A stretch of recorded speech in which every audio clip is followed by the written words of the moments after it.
niyong kakalimutan to. Nasaan po si Pastor Kibuloy? Sa puso.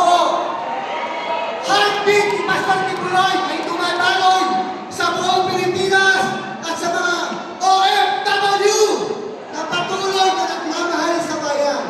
Kaya po natin lagi sinasabi, ayusin natin ang Pilipinas.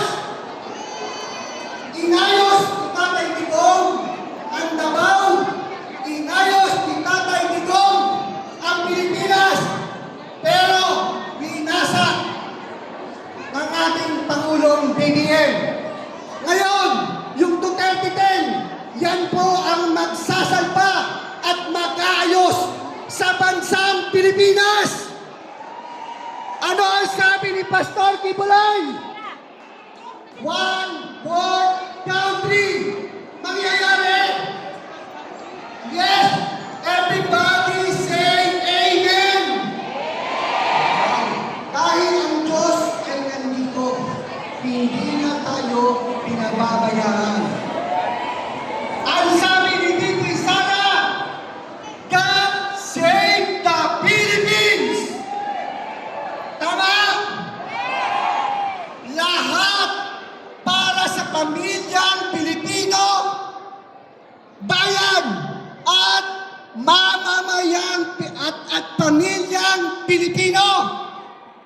Yan po ang wag nating kakalimutan, ang patuloy na nagmamahal sa bayang Pilipinas, ang Duterte family.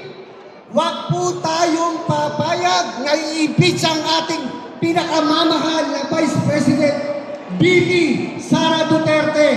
Dahil siya lang po ang panlaban natin sa 2028 presidential election.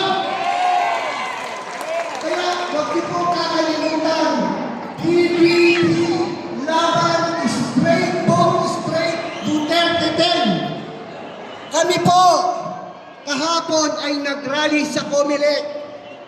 Kaya mga kasamahan, kailangan po nating iparating kay Commissioner George Garcia ang tamang gawin para sa botohan na ito.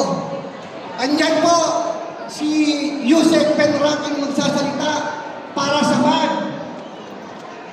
MAD and Maisog! MAD and Maisog! Yan po ang mga patunay na supporters na patuloy na nagmamahal sa ating Pangulong Duterte. BDS, solid po tayo. Dito sa Cavite, salamat po tayo. Dahil si Mayor Jun Sagu, hindi tayo pinababayaan. Kaya isang sigaw po natin, mamamayang ayaw sa dayaan para sa bayan. Ready?